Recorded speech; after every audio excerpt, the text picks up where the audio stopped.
আমি এখন কথা বলতেছি একজন বিনিট কম্পোজিট অ্যান্ড লিমিটেডের ইন্ডাস্ট্রির একজন কর্মকর্তার সাথে। ওনার নাম হচ্ছে গিয়ে হাবিবুর রহমান হাবিব সাহেব। দর্শক মন্ডলী, আমি আপনাকে দেখাতে চাই উনি এই ইন্ডাস্ট্রির যে পতিত জায়গা, সেই পতিত জায়গা একটুও ফেলে রাখেননি। আপনারা দেখতে পাচ্ছেন আমার পিছনে সবজি বাগান করেছেন এবং সাথে লাউয়ের গাছ লাগিয়েছেন। আচ্ছা, আপনার এই লাউ গাছ বিশেষ করে করতে গিয়ে কোনো সমস্যা হয়েছে কি? হ্যাঁ, সমস্যা হয়েছে।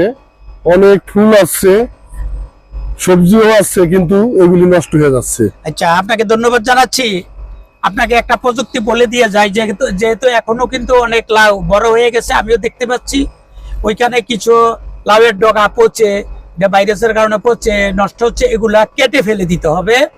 তারপরে যখন নাকি 9 থেকে 10টা নিচে পাতায় গোড়া হয়, তখন টালে মাচায় যখন বাইতে দিবেন তখন এটা কেটে দিতে হবে আগাটা, তাহলে গিদে কেটে লাউ ধরবে। এই যে আমি দেখতে পাচ্ছি অনেক লাউ পচে যাচ্ছে, এটা এই লাউ গাছগুলোতে প্রচুর ডগা, কিছু ডগা পাতা ছাঁটাই করে আপনারা নিজেরা রান্না করে খাবেন, দেখবেন আপনার কাছে প্রচুর লাউ ধরেছে। আরেকটা কাজ করবেন, অর্গানিক যেই সার, বিশেষ করে খৈল যদি আপনি 1 কেজি খৈল 5 লিটার পানিতে ভিজিয়ে রাখবেন, ভিজিয়ে রাখার পরে 7 দিন পরে এটা পচে যাবে। নাড়া দিয়ে কি করবেন, এই পানির সাথে আরো 5 লিটার পানি মিশিয়ে ওই লাউ গাছের গোড়ায় চাকা মাটি দিবে।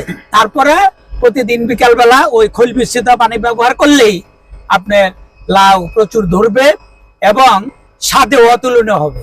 তা আপনি যে মিনিট কম্পোজিট লিমিটেডের যে আপনি চাকরিজীবী হয়েও এই ইন্ডাস্ট্রির জায়গা যাতে পতিত না থাকে, সেই জন্য আপনি সউদ্যোগে যে কৃষিকাজ করতেছেন, শাকসবজির কাজ করতেছেন, এই জন্য আপনাকে অসংখ্য ধন্যবাদ জানাচ্ছি। যে কোনো সমস্যায় আমাকে ফোন করবেন, আমি আপনাদের পাশে আছি এবং পরামর্শ দিয়ে আপনাদেরকে সহযোগিতা করব।